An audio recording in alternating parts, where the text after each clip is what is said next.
नमस्ते। आज हम एक बहुत ही शक्तिशाली कहानी को समझने की कोशिश करेंगे। एक ऐसी कहानी जो हमें हमारे नजरिए, नुकसान और सबसे बढ़कर हमारे दुखों के असली कारण के बारे में बहुत कुछ सिखाती है। तो चलिए इसी कमाल की बात से शुरुआत करते हैं। क्यों? क्योंकि जो सोच है ना, ये उस कहानी का एकदम सटीक सार है जिसे हम अभी जानने वाले हैं। तो कहानी शुरू होती है एक बिजनेसमैन से। वो एक लंबी विदेश यात्रा के बाद अपने घर लौट रहा था। शायद यही सोच रहा होगा कि घर पहुंचकर एक आरामदायक शांति भरी शाम मिलेगी। तो जैसे ही वो टैक्सी से उतरकर अपनी गली में पहुंचता है, उसे फौरन एहसास होता है कि कुछ तो बहुत गड़बड़ है। हवा में ना धुएं की एक अजीब सी महक थी और आगे जो मंजर उसका इंतजार कर रहा था वो सच में भयानक था। अरे ये तो उसी का घर था, आग की भयंकर लपटों में घिरा हुआ। सोचिए, उसकी जिंदगी भर की कमाई, उसकी सारी यादें, सब कुछ आंखों के सामने राख हो रहा था। हाँ, एक राहत जरूर थी कि उसका परिवार बाहर सुरक्षित खड़ा था, लेकिन फिर भी जो कुछ भी उसने बनाया था वो सब तबाह हो रहा था। और ये सदमा वो बर्दाश्त नहीं कर पाता। वो पूरी तरह से टूट जाता है, दुख के मारे जमीन पर गिर पड़ता है और बस यही चिल्ला रहा था कि मेरी जिंदगी भर की कमाई राख हो रही है। अब वो आदमी अपने दुख की इंतहा पर था कि तभी उसका बड़ा बेटा उसके पास दौड़ता हुआ आता है, एक बहुत जरूरी खबर लेकर। अब यहां से कहानी एक नया मोड़ लेती है। देखते हैं क्या होता है। अब बेटा अपने पिता को इस हाल में देखता है तो घबरा जाता है। उसे उनकी सेहत की फिक्र होती है और इसीलिए वो भागकर उन्हें कुछ बहुत जरूरी बताने आता है। और यहीं आता है कहानी में पहला ट्विस्ट।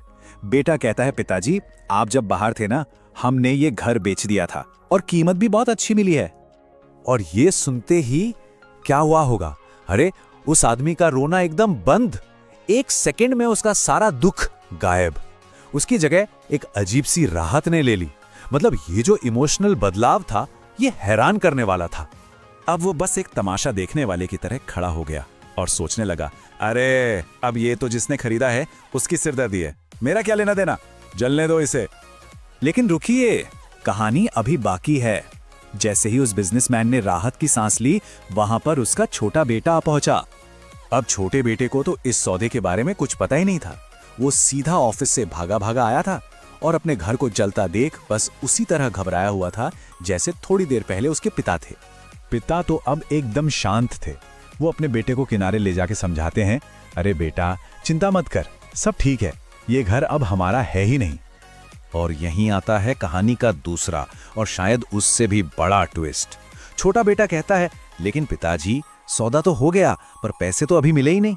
मतलब टेक्निकली मालिक तो अभी भी हम ही हैं। और बस ये सुनना था कि पिता का सारा चैन फिर से गायब हो गया। वो मालिकाना हक का एहसास लौटते ही वो दर्द, वो दुख दोगुनी ताकत से वापस आ गया और वो फिर से जोर जोर से रोने लगे।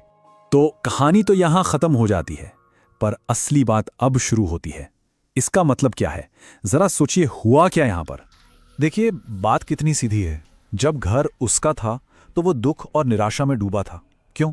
क्योंकि उसे लग रहा था कि उसका पर्सनल लॉस हुआ है। और जैसे ही पता चला कि घर बिक गया है, वो एकदम शांत हो गया, एक दर्शक बन गया, क्योंकि अब उसे पर्सनल लॉस का कोई एहसास नहीं था। घर वही, आग वही, बस एक एहसास बदला था, मेरा है या मेरा नहीं है। तो कहानी हमें क्या बताती है? यही कि उस आदमी के दुख की असली वजह वो आग थी ही नहीं। असली वजह थी एक बहुत गहरी चीज जिसे हम कहते हैं आसक्ति, यानी अटैचमेंट। मतलब उसके दर्द और उसकी राहत दोनों का असली सोर्स वो जलता हुआ घर नहीं था, बल्कि उस घर से उसका जो लगाव था वो था। तो फिर इससे हम क्या सीख सकते हैं? ये जो इतनी पुरानी कहानी है, ये आज हमारी जिंदगी में कैसे काम आ सकती है? देखिए, कहानी 3 कदम सुझाती है। पहला, पहचानें। ये देखें कि हम किन चीजों से, किन लोगों से या किन नतीजों से बहुत ज्यादा जुड़े हुए हैं। दूसरा, फर्क करें। ये समझें कि वो चीज अलग है और हमारी अपनी खुशी अलग है।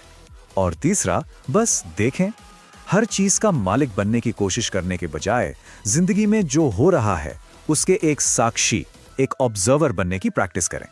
और जब हम इस तरह से जीते हैं ना, तो हम दूसरों के लिए भी एक मिसाल बन जाते हैं। ये एक बहुत बड़ा संदेश है कि ऐसी समझ के साथ जीना ही असल में दूसरों को प्रेरित करने का सबसे अच्छा तरीका है। तो आखिर में बस एक सवाल बचता है खुद से पूछने के लिए, हमारी अपनी जिंदगी में वो क्या है जिससे हम सबसे ज्यादा जुड़े हुए हैं? हमारी सबसे बड़ी आसक्ति क्या है? क्योंकि जहां सबसे ज्यादा आसक्ति होगी वहीं सबसे बड़े दुख की गुंजाइश भी होगी।